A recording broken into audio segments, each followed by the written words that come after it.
gente, estamos aqui mais uma vez no Café Empreendedor, dentro do programa Clenir Gonçalves no Salto.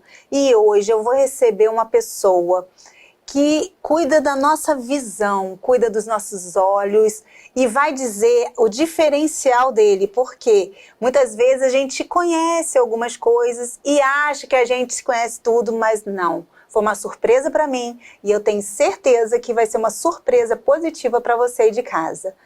Seja bem-vindo, Guilherme. Obrigado.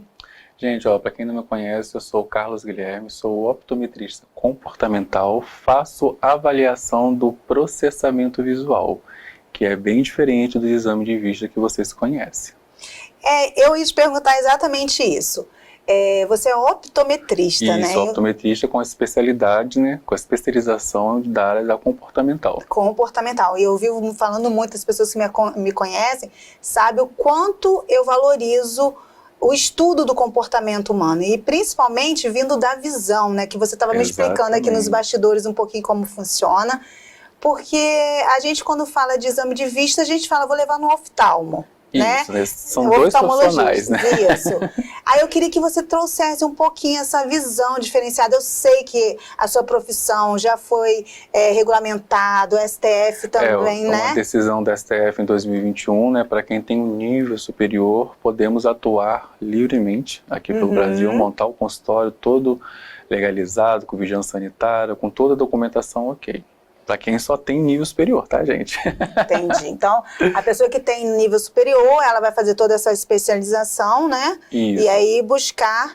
E me fala um pouquinho dessa diferença, né? Do oftalmo, né? Oftalmologista. A gente fala oftalmo, né? Pro optometrista. E principalmente ligado a esse comportamento. A gente sabe que hoje nós temos crianças aí bem novas, né, de 9, 7, até antes dos 9, 10 anos, que são diagnosticadas com TDAH, dislexia, déficit, ansiedade.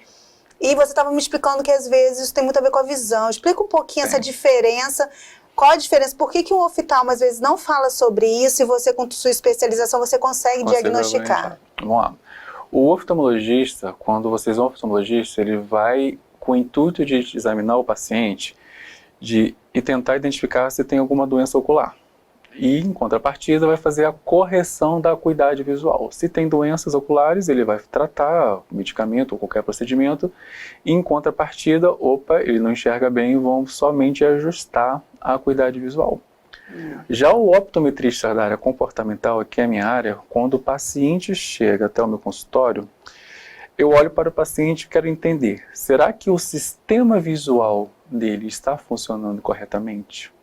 Você sabia que nós temos 17 habilidades visuais e quando essas 17 habilidades visuais não estão sincronizadas, ajustadas, faz com que o desempenho escolar de uma criança seja com muito sacrifício?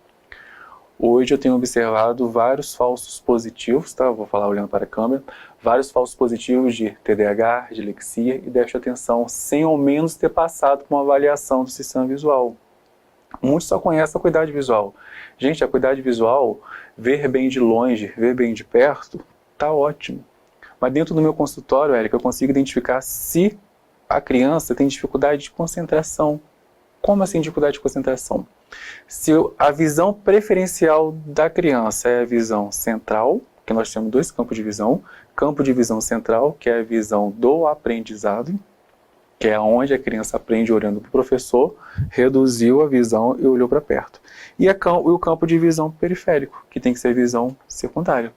Mas só com essa troca, as crianças fazem a troca de visão periférica como a visão primária, e a visão secundária e a visão central como a visão secundária. Mas só que o aprendizado é pela visão central. Eu tenho que olhar para o professor, prestar atenção. Eu tenho que observar isso aqui, beleza, é irrelevante. Aí vai gerar o quê? O falso positivo da criança não conseguir manter focado dentro de sala de aula. Por quê? Lembra que eu havia falado no início?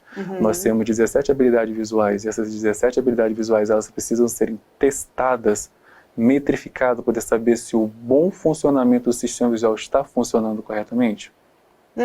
Tem a questão também, gente, um outro falso positivo que tem dado demais, atendi recentemente no meu consultório, Dilexia. Dilexia, explica para a pessoa que está em casa. A dilexia, gente, a criança ela não consegue fazer uma leitura precisa, ela troca, ela antecipa, ela pula a linha, troca a palavra, faz aquela confusão, o cérebro fica bagunçado.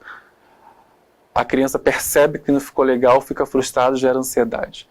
E na verdade, gente, não pode, para poder saber que a criança tem dilexia, tem que fazer a avaliação, porque nós temos o movimento dos olhos, que são movimentos sacádicos, que são movimentos de rastreio de leitura.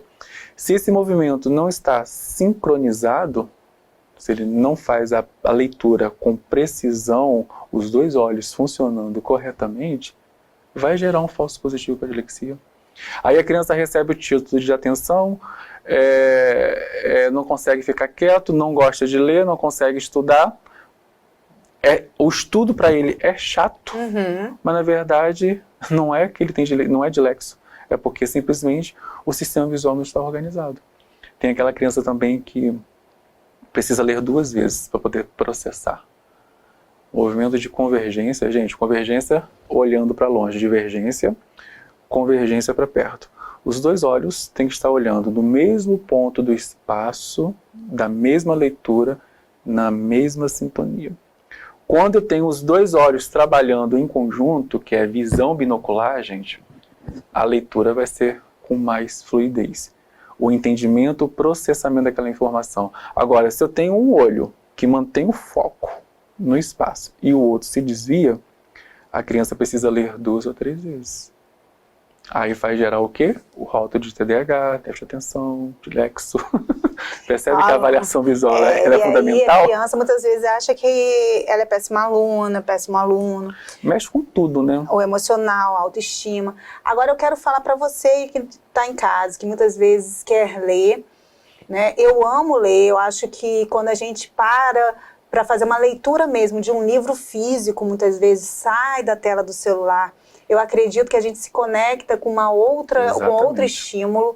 E muitos adultos, Guilherme, chegam para mim e falam que tem dificuldade de leitura também. Você está falando das crianças, né? Tem adultos também que têm essas mesmas características. Aí eu falo assim, eu tenho TDAH. Exatamente. Aí eu falo assim, você não tem TDAH. Eu tenho déficit de atenção, mas você tem déficit de atenção visual. Percebe que falta do movimento sacádico, que são os movimentos precisos dos olhos, faz gerar falso positivo para a dilexia. Visão central, sendo a visão secundária, a visão periférica sendo a primária, faz gerar o falso TDAH e déficit de atenção. Agora, como é que eu sei isso? Porque o paciente, a visão está me mostrando isso. Então, adulto também, você atende adulto também. É isso que eu queria deixar aqui, porque a gente está falando muito de criança, mas, por exemplo, eu conheço muitas mulheres, principalmente, que eu atendo, né? Aí fala assim, não, mas é porque eu fico muito cansada, muito exausta, eu sonho em ler um livro. Eu até brinco assim, né, que eu pergunto assim, você trabalha com o quê? A pessoa fala assim, eu sou advogado, já atendi advogado. Eu falei, nossa, coração, sua faculdade foi com muita dificuldade, né? Ela olhou assim para mim, como assim? Porque tudo que você lê, você precisa ler 2 vezes. Verdade. Tem que fazer zoom. Aí ela fala assim, verdade, minha faculdade teve um gasto energético, eu não conseguia ficar concentrado em sala de aula. Eu falei assim, claro que você não consegue ficar concentrado em sala de aula. Você quer saber o porquê que você precisa ler 2 vezes? Aí eu pego o celular e mostro, tá vendo seu olhinho? Seu olhinho não tá fazendo isso aqui, seu olhinho tá desviando. Isso é 2 sintomas que o paciente precisa ler 2 vezes. O próprio paciente percebe isso, porque eu logo falo, você tem dificuldade de concentração. Aí a pessoa fala assim, mas como assim? Vamos lá, na sala de aula, você consegue prestar atenção no professor? Consigo. Mas se tiver um movimento assim, você não olha primeiro? Olho. Você consegue trabalhar? Professora, um exemplo. Você, professora, você não consegue fechar seu dia dentro de sala de aula, né? Ela fala assim, não, como é que você sabe? Porque seu déficit de atenção está muito mais aguçado. Você precisa de espaço. Esse movimento aqui seu aqui, tira o seu foco, você não consegue. Aí você acaba levando o seu trabalho para casa. Já tem paciente oposto. Já atendi professora. Nossa, você com certeza é aquela professora que não leva trabalho para casa. Eu falo assim, como assim? Você consegue fechar o dia em sala de aula. Você consegue fazer o seu trabalho, a parte burocrática dentro da sala de aula e observando os seus alunos, porque o sistema visual ele não é falho. Isso é muito importante. Eu quero te agradecer. Eu vou deixar aqui o @ de Carlos Guilherme, eu só te chamo de Guilherme, mas tá aqui. O endereço também do consultório dele, eu vou deixar aqui, tá aqui na descrição. Eu vou te dar, aí vou deixar você escolher, tem o de café e tem o de coco. Eu Capitão sou Brown, apaixonado vou te dar de coco. presente de coco. Aí... Tudo que tem coco é a minha preferência, tá, gente? E nós vamos fazer nosso brinde de café, tintim de café. Tintim. Te agradeço. Obrigado pela oportunidade, tá? Tintim para você de casa também.